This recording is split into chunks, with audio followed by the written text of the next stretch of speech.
Omo, this is the most provoking video I have seen on the internet all day. He is the king of Lamba. Okay. They give us Lamba back to back. Okay. So you can't own a massive billion-dollar company like the next cash and carry, and you're talking about not owning a house. Okay. I believe owning a house or owning any property is a thing of choice and level of importance. But you have well-structured business in the heart of a state or a country, and you are saying you don't have a house. You know that building is directly proportional to like party houses. So not be Lamba they give us. So brother, if you want to campaign, I like a person to own up to things that he does or who he is. You owning a house does not make you a better person or lesser person than the other. Own your house at your own accord. That doesn't mean you're corrupt or not incorrupt. I want you to know that the worst thing to do in this life is to try to convince a man whose mind is made up. I've seen that everybody in Nigeria now is a suspect and everybody is suspecting everybody. Nobody have come out to say that Peter Obi is an angel. But so far so good. He is one person that you can look up to and say, let us try this one. At least he seems a bit different. And I believe that youth in this generation should reason better.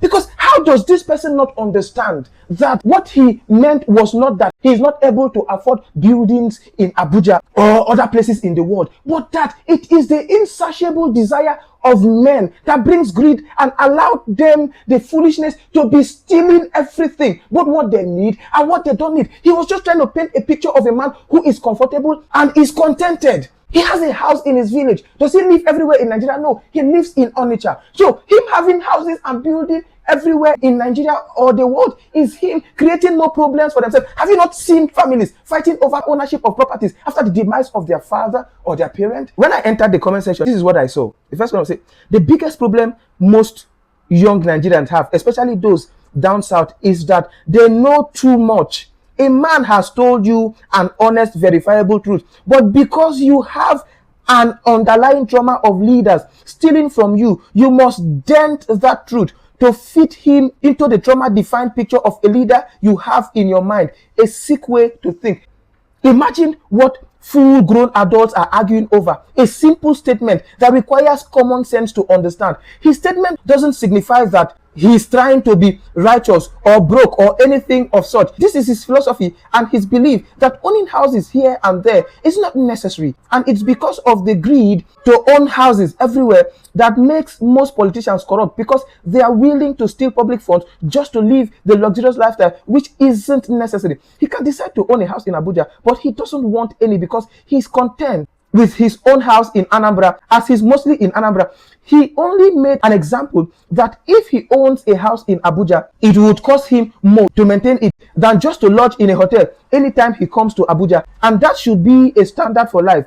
He has a business that employs people in Abuja and therefore reducing employment in Nigeria. So what if he decides to use the money he used to establish his company in Abuja to buy a residential house? Can he employ as much people as his company has employed? If all our politicians use the money they stole from Nigeria to open businesses, I believe unemployment will be a thing of the past. But instead, they will steal the money and bank and invest it in other countries, thereby making poverty and unemployment multiply. I beg, make we they use our common sense. They understand things. Now, this is the best comment I saw. He said, no drug case, no EFCC case, no FBI case, no ICPC case, no health case, no forfeiture case, no certificate case, no corruption case, no hide and seek case, no age forgery case, no embezzlement case, no secondary school case, no state of origin case.